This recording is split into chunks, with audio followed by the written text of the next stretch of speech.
Di 80 seperti ini, kita mau kick down untuk mengetahui respon atau tidaknya matic. Kita gas dalam-dalam. Ya, sampai RPM 5000 mendekati 6000 pasti akan pindah. Nah, ketika perpindahnya ini menghentak sedikit aja nggak masalah, tapi kalau ya? Menghentaknya lebih dari hentakan halus, maka itu menjadi masalah. Misalnya sampai jedak.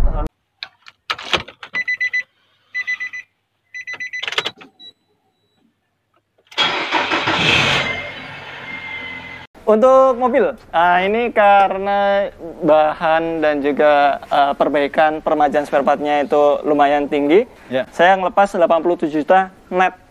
87 juta net untuk Evalia 2013 SP ya? SP manual. SP manual. Assalamualaikum Mas Ardi. Waalaikumsalam warahmatullahi wabarakatuh, Pak Taufik dan juga Sobat Pedia. Apa kabar Pak Taufik? Alhamdulillah, sehat Mas Ardi. Ya, alhamdulillah. Nah, Mas Ardi, ini ya, kita lanjutkan konten kita yang kemarin ya. Oke. Yang membahas tentang pilihan mobil matic atau manual. Oke, ya, siap. Nah, sekarang kalau kita ingin membeli mobil matic nih, kita fokus ke matic dulu ya. Ya, betul. Kalau ingin membeli mobil matic, apa saja yang harus diperhatikan Mas Ardi? Siap.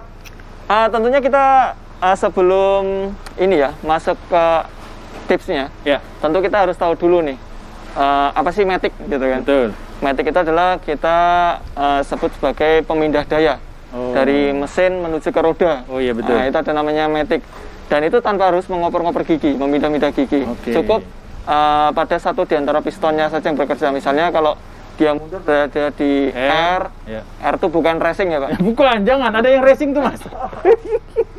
P itu power.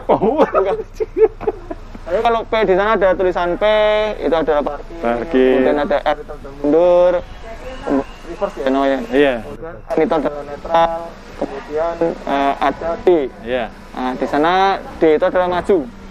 Tapi di D sendiri dia sebenarnya kalau untuk matic-matic konvensional itu dia ada 4 percepatan.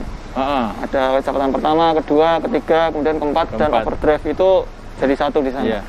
Nah, kalau sudah kita paham bahwasanya transmisi otomatis kerjanya adalah dia memang memindah gigi, sebenarnya memindah gigi dengan cara otomatis berdasarkan putaran mesin, maka kita bisa memahami bahwasanya ada putaran-putaran tertentu yang mengakibatkan mesin itu drop. Misalnya setelah 2000 dia turun, nah itu artinya dia sedang berpindah dari gigi 1 ke gigi 2, bukan berarti itu mengalami masalah, bukan, tapi itu memang perpindahan, dan itu biasanya untuk matic-matic konvensional itu terasa perpindahannya. Dari N ke D ada sedikit hentakan, tapi bukan hentakan yang keras, memang hanya sedikit saja, seperti mobil itu ada sedikit dorongan. Perpindahannya antara gigi 1, 2, 3, 4 itu dia memiliki berdasarkan putaran. Jadi kalau dia sudah mendekati 2000 RPM, putaran 2000 RPM yang ada di speedo, maka dia akan anjlok turun. Dan itu pindah ke gigi berikutnya. Dan itu akan terasa hentakannya untuk matic konvensional. Sementara untuk CVT, dia tidak terasa. Nah, kita langsung sekarang Pak Taufik. Nah, yang pertama kali kita akan cek adalah olinya Pak Taufik. Jadi cara mengecek oli transmisi konvensional ya pada umumnya adalah dia ini mesin kondisinya hidup, jalan datar. Kemudian kita langsung di sini ada sticknya Pak. Dalam kondisi hidup ya? Dalam kondisi hidup. Nah, ini ada kondisinya.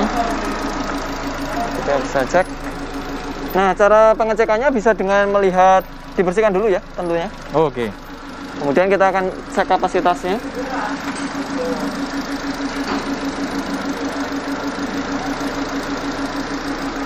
Nah, dia berada di maksimal ini Pak. Ada garis tanda-tanda ini. Yang ini. Kemudian dia kalau pas panas-panasnya dia bisa naik. Ada tulisan hot ya. Jadi antara sini sama sini, jangan kurang dari itu. Posisi panas ya? Panas. Jadi kalau pas posisi panas dia bisa naik ya. Tapi kalau dia posisi normalnya dia masuk di jaring-jaring ini. Kemudian ini ada sisi bagian bawah. Nah, ini ada low ya bagian bawah ini. Benar. Ini kalau kurang dari itu maka kinerja matic bisa jadi kurang karena yang mengkompresi atau menggerakkan piston ini kan sebenarnya olinya. Iya betul. Setelah itu kita bisa mencium. Jangan sampai ada tercium bau hangus. Ketika dia tercium bau hangus, bisa saja matic di dalam atau kampasnya dia mengalami slip. Kampasnya tipis, sebenarnya kampasnya habis, atau apabila terjadi gram-gram, ya. Itu mengakibatkan fatal. Kalau udah gram berarti di sana ada ini ya. Ada yang bergesek ada ya? yang bergesek ya. Itu gram di situ juga kelihatan di stick tadi? Kelihatan Pak, ketika dia sirkulasi pasti kan dia akan ikut dengan oli. Kalau misalnya filternya udah nggak mampu menampung, maka dia akan ikut bersirkulasi. Oke. Baik. Kemudian yang kedua, kita perhatikan fisiknya. Karena ini penggerak depan, kita gampang melihat fisiknya, dia tidak ada rembesan.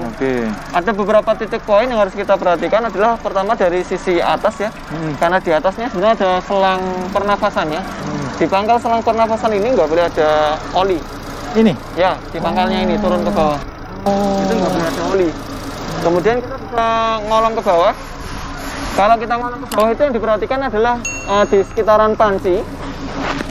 Kemudian di sana ada di antara transmisi. Kemudian ada yang masuk ke dalam asroda, Pak. Kalau kita perhatikan di antara mesin dan transmisi tidak ada ini ya, butiran oli yang akan menetes. Kemudian di sisi panci juga kering. Kemudian di asroda itu dia punya seal asroda atau seal dressage, itu dia tidak ada kebocoran, maka itu aman. Toh biasanya kalau dia mengalami kebocoran pasti akan mengakibatkan oli itu menjadi kurang. Tentunya kalau oli kurang menjadi ini ya, slip ya. Karena piston kurang bertenaga untuk dilakukan press seperti itu. Baik. Setelah dari sini ya, untuk kondisi fisik sebenarnya hanya bisa melihat dari arah situ, Pak. Kayak gitu. Nah, kondisi kinerja kita harus tes jalan. Baik. Berarti kita tes jalan. Siap, kita tes jalan ya.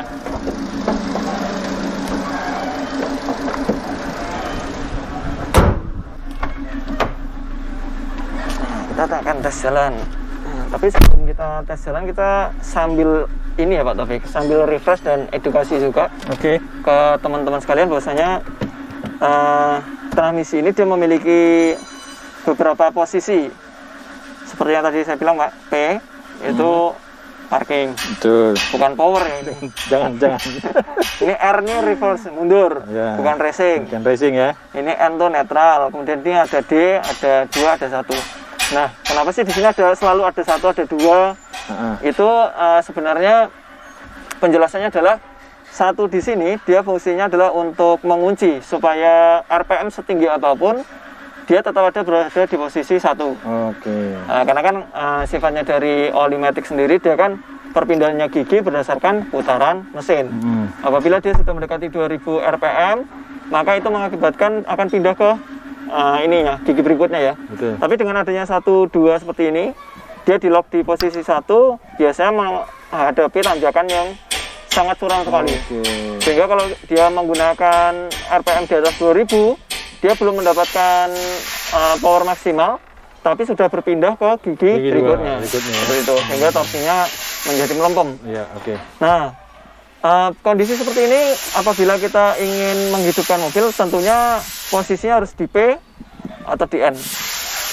Karena di R, di D, 21 mobil pasti tidak bisa di starter. Ini adalah satu di antara fitur keamanan yang dimiliki oleh mobil-mobil Matic. Seperti itu. Nah, di sini ada tuas unlock. Nah, ini unlock ini fungsinya adalah untuk memindah ya. Nah, kenapa di sini ada lock? Tujuannya adalah untuk safety. Apabila remnya belum diinjak, maka dia tidak akan bisa dipindah. Tapi kalau remnya diinjak, dia akan bisa sampai full ini Pak, unlocknya. Kalau dia nggak direm, dia cuma sampai separuh. Tapi kalau dia direm, dia bisa sampai full. Nah, kalau sudah sampai full seperti ini, kita bisa pindah-pindah. Untuk mengamankan posisi ini ya? Ya, seperti itu. Nah, kita akan hidupkan mobilnya. Siap.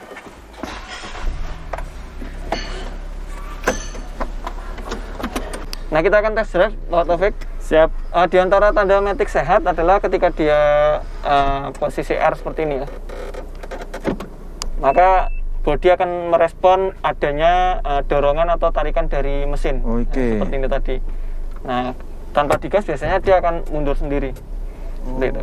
Nah, begitu juga dengan D ya. Tombol ini akan terus dipencet atau seperti apa pas proses perpindahan? Atau... Jadi tombol ini adalah lock unlock. Dia sebenarnya hanya dipencet ketika dia melewati posisi R saja. Oh gitu. Jadi karena air itu lumayan ini ya, menghentak ya, maka dia akan mengakibatkan yang tadinya putaran piston itu maju terus berbalik arah, maka dia tentu harus di free terlebih dahulu. Nah, itu mengakibatkan dia memang harus dipencet seperti ini. Tapi kalau dari N ke D nggak perlu. Ini nggak perlu. Kecuali satu. Satu harus. Ya. Ini tambahan ilmu baru nih buat saya juga nih. Ini kalau didorong gini nggak bisa. Ini dari netral ke R ini nggak bisa. Tapi kalau dia dipencet, kemudian di R, nah ini baru bisa. Ini mundur. Ini semua mobil ada ini ya nggak sih? Ya, pasti ada ini Pak. Mungkin posisinya di samping atau di depan. Nah, gitu. Itu pasti ada. Atau di atas sebelah sini. Itu akan ada ininya, locknya ya. Kecuali tua Serena ya Mas ya? Serena, ya. Kalau Serena diangkat. Dia harus diangkat ya? Kalau N ke D itu tinggal tarik, tapi kalau melewati R pasti harus diangkat. Harus diangkat, betul. Oke, kita tes jalan, Pak. Ini di D, dia langsung respon. Beberapa penyakit Matic itu ada yang di D dia nggak respon. Karena ketika di D nggak respon itu dia mengalami awas di seal yang forward ya. Seal forward, piston forward itu bermasalah. Seperti itu. Nah, itu berarti ciri-ciri dari Matic yang sudah mengalami rusak. Nah, kalau sudah Matic yang rusak seperti itu, biayanya kita langsung bicara biaya aja Pak. Iya, betul. Biar teman-teman juga tahu. Iya, betul. Perkiraan kalau dia udah cinta mati sama tuh mobil, ternyata transmisinya bermasalah, ya paling enggak kalau untuk mengganti seal seperti ini memakan biaya sekitar 4 jutaan. Oke, baik. Nah, ini akan kita maju. Nah, kita mau menggunakan ini Matic konvensional Pak Taufik. Benar, konvensional. Jadi bukan CVT. Kalau CVT mungkin kita nggak terlalu terasa ya, karena CVT itu sangat ini sekali, nggak ada hentakan sama sekali. Iya, betul. Seperti bawa mobil motor Matic kali ya? Iya, seperti membawa motor Matic. Jadi benar-benar dia menggunakan CVT. Dia mengembang untuk ininya pulinya ya. Sebentar ya, ini kita melewati banyak polisi tidur. Nah, Mas Ardi, banyak yang bertanya, gimana caranya membedakan mengetahui mobil ini CVT atau Matic konvensional? Ya, tentunya dari produk knowledge-nya dari mobil, Pak. Kalau yang jual juga nggak ngerti, gimana tuh? Ya, pasti ada ini ya Pak, ada di Google Pak. Banyak banget nih bertanya. Tapi memang biasanya kalau untuk CVT dia tidak dilengkapi dengan 1.2 ya. Oh iya. Dia mungkin hanya L. Low ya. Tapi kalau konvensional pasti ada tulisannya 1.2 seperti ini. Oke. Nah, ketika kita berjalan seperti ini Pak Taufik, kita bisa menyaksikan di sini ya. Di speedometer itu ada tulisan D, dia sedang drive. Kemudian ada RPM. Oke. Kita bisa memperhatikan RPM nih di sini nih. Sebentar ya, ini saya rem dulu. Kalau dia Matic-nya sehat, nah ini kita jalan, itu RPM mendekati 2000, dia akan pindah. Nah, dia akan turun. Kemudian mendekati 2000 lagi, dia akan turun lagi. Itu artinya dia berpindah. Nah, ini berarti Matic-nya sehat. Ada Matic yang nggak sehat Pak Taufik. Ketika dia jalan, RPM sudah 2000, tapi tidak kunjung pindah. Nunggu RPM begitu panjang, begitu sampai dengan 3000, dia pindah dengan menghentak. Nah, itu ada beberapa penyebab kerusakan, diantaranya seal pertama, kemudian kampasnya tipis, atau yang ketiga kontrol valve-nya, dia mengalami kerusakan di sana, baik solenoidnya ataupun dari body control valve-nya. Nah, intinya ketika kita mengetes mobil seperti ini, kita memilih mobil jangan sampai ada hentakan. Kecuali RPM-nya memang kita buat tinggi, seperti kita ingin menyalip, itu ada hentakan sedikit wajar. Ada hentakan sedikit wajar. Ini akan kita coba, ada namanya kalau di Matic konvensional itu kickdown. Kickdown, ya betul. Ini akan kita coba kickdown. Oh ya, lebih lanjut Pak Taufik, di sini ada tombol kecil. Iya benar. Nah, ini namanya OD off. Iya. OD off ini apabila kita pencet, dia hanya tertahan sampai gigi 3 saja. Overdrive ya? Overdrive itu. Tujuannya adalah kalau kita mau bermanuver, nyalip-nyalip kecil, itu perpindahan dari 3 ke 2 itu tidak terlalu lama. Nah, beda dengan kalau kita memakai overdrive, dia sudah masuk ke overdrive, kemudian kita mau gas itu atau menyalip itu, menginjak gas itu menjadi lebih, RPM-nya lebih tinggi, kemudian lebih lama temponya. Seperti itu. Nah, dengan adanya OD off kayak gini, kita bisa mengetahui OD off-nya itu bekerja atau enggak. Caranya adalah dengan membiarkan mobil jalan. Ketika mobil sudah jalan, sudah sampai di kecepatan rata-rata 80 km per jam, dia sudah terlihat sampai masuk ke mode overdrive, lalu kita pencet ininya, OD off-nya, maka dia RPM-nya akan naik dengan sendirinya karena dia berpindah dari gigi 4 ke 3. Ya, seperti engine brake ya? Seperti engine brake. Mas Adi, kan tadi kita sudah berbicara tentang banyak hal tentang Matic, ciri-cirinya. Ya. Nah, pada saat sudah kita memilih mobil Matic, apa aja tuh yang harus kita ketahui penyakit-penyakitnya yang sering muncul? Oh iya, beberapa customer ada yang mengeluhkan ini sih Pak ya, banyak faktor. Pertama, kelas Matic ini dia kan penghubung antara device ini atau persneling ini ya, dengan di transmisi sana dihubungkan dengan kabel. Nah, biasanya di ujung kabel itu dia memiliki lock. Locknya itu biasanya lepas Pak, karena mungkin sering digeser-geser ya. Oh betul, sehingga tidak bisa memindah di sisi transmisi. Iya. Jadi ketika ini dipindah-pindah pun indikator yang ada di switcher ini dia tetap pada posisinya. Iya, misalnya di posisi terakhir ya? Posisi terakhir P berarti dia ada di P. Kemudian posisi terakhir ada di R, dia ada di R. Seperti itu, maka dia tidak akan bisa berpindah. Itu pertama, seling Matic-nya sering mengalami kerusakan. Yang kedua, ketika dia jarang mengganti oli Matic, maka untuk ininya perpindahan giginya menjadi menghentak. Karena kontrol valve-nya kotor, sehingga piston-piston kecil yang ada di bodi kontrol valve itu macet. Itu perpindahan gigi menghentak itu pada saat di D? Ya, di D. Satu, kedua, gitu ya? Dua, ketiga. Jadi ada beberapa posisi yang tergantung piston mana yang mengalami kemacetan. Misalnya piston di kecepatan 1 atau perpindahan 2, 3 dan seterusnya. Berarti kalau kita ingin membeli mobil Matic, kita harus coba test drive ya Mas Hendrik? Pasti Pak. Kita pastikan test drive. Kemudian masalah yang sering dialami juga ketika pagi hari atau mesin dingin, mesin atau transmisi dimasukkan ke D tapi dia tidak jalan. Itu kalau umpamanya posisi mobil sudah jalan nih, kita datang ke rumah customer ini yang menjual mobil, posisi udah dipanaskan gitu. Bagaimana cara lain kita mengetahui bahwa mobil itu slip? Kalau untuk yang pagi hari, kasus pagi hari muncul, tentunya harus mesin dalam kondisi dingin ya. Kita nggak bisa memastikan kalau dalam kondisi panas. Ternyata memang banyak ditemukan bahwasanya mobil Matic yang bermasalah ini umumnya rata-rata ketika dia masuk D, dia tidak kunjung jalan Pak Taufik, sehingga dia menyadari bahwasanya berarti harus masuk gigi 1 dulu. Nah, baru 2, baru D dan seterusnya. Nah, apabila Matic sudah mengalami seperti itu, maka dia tinggal nunggu waktu saja. Nanti kampasnya habis. Karena ketika kita langsung masuk D seperti ini Pak Taufik, itu dia kan perpindahan giginya dari 1 ke 2 itu kan berdasarkan 2000 RPM. Sementara kalau kita pindah gini misalnya, ini dari 1, ini ke 2 gini kan kita nggak bisa mengontrol RPM-nya. Betul. RPM-nya bisa jadi lebih dari 2000, tapi dia masih berada di sini, nggak terasa.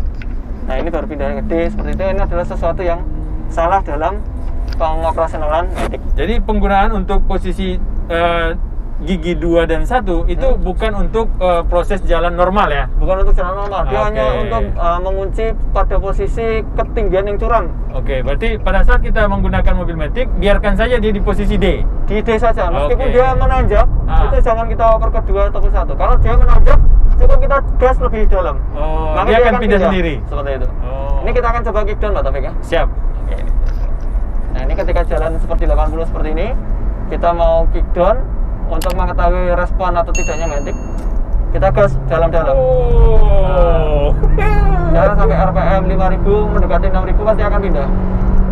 Nah, ketika perpindahnya ini menghentak sedikit aja nggak masalah, tapi kalau menghentaknya lebih dari hentakan halus, maka itu menjadi masalah. Misalnya sampai jedak, menjedak itu sudah masalah. Tapi kalau hentakan halus karena power dari mesin. Kenceng banget Mas, sampai ke 100 tadi ya? Ya, lumayan Pak. Ini karena jalan di depan agak ramai ya? Iya, bener ya. Ini akan kita coba kickdown kalau nanti sepi aja. Karena berbahaya buat kita dan pengguna lain. Betul. Nah, ini kondisi kita lagi di ring road ke Yogyakarta, kawan-kawan semua. Jadi sambil bercerita dengan Mas Hardi tentang bagaimana cara memilih mobil Matic yang baik dan yang benar. Sehingga nanti pada saat kita sudah membeli mobil Matic yang sudah kita inginkan, tidak terlalu banyak maintenance Mas Hardi ya? Ya, seperti itu Pak. Ya. Maintenance-nya hanya oli. Hanya oli ya. Ini akan kita coba kickdown lagi Pak Taufik. Oke. Umumnya mobil ini masih dalam kondisi bagus.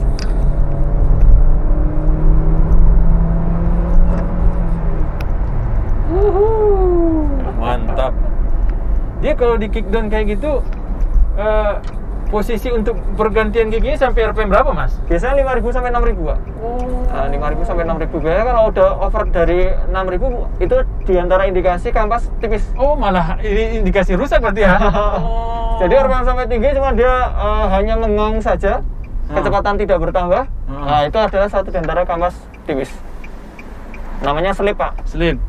Seperti itu. Oh, begitu kawan-kawan. Jadi kalau ingin beli mobil Matic, jangan hanya tes pada saat parkir ya. Jadi harus diajak jalan. Ajak jalan dan ajak sedikit kencang. Kencang sedikit ya.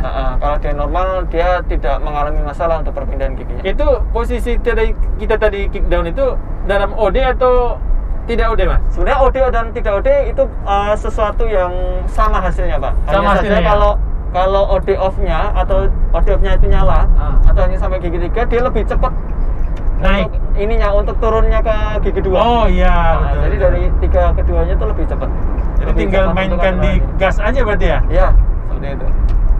Ya gitu Pak Taufik ya. Siap. Baik, kawan-kawan, dari obrolan kita sepanjang Ring Road Utara ya, Ring Road Utara, Sleman, Yogyakarta, ada satu poin yang bisa kita ambil bahwa jangan takut beli mobil Matic. Ya pasti, Pak. Begitu nggak, Mas Patri? Ya, karena mobil Matic sebenarnya mengedepankan kenyamanan dan tentunya itu berakibat pada usia yang nyupir, Pak. Oke. Maksudnya biar kepalanya si yang nyupir nih nggak stres nih. Iya, dan setir mikirin jalan ya kan, dia harus nginjak kopling gitu. Ya meskipun real man use 3 pedal, ya kita inilah ya. Iya, seperti Mas Elin tadi ya. Iya, benar. Mas Elin pilihnya manual. Baik, Mas Ardi. Terima kasih informasinya banyak sekali di sore hari ini. Ya. Mudah-mudahan bermanfaat buat kawan-kawan yang akan membeli mobil Matic dan manual. Silakan dipilih, tapi rekomendasi Mas Ardi tadi untuk mobil Matic sangat jelas dan bisa dipertimbangkan untuk membeli mobil Matic kesukaan Anda. Oke Pak Taufik. Baik, terima kasih. Assalamualaikum warahmatullahi wabarakatuh. Waalaikumsalam warahmatullahi wabarakatuh.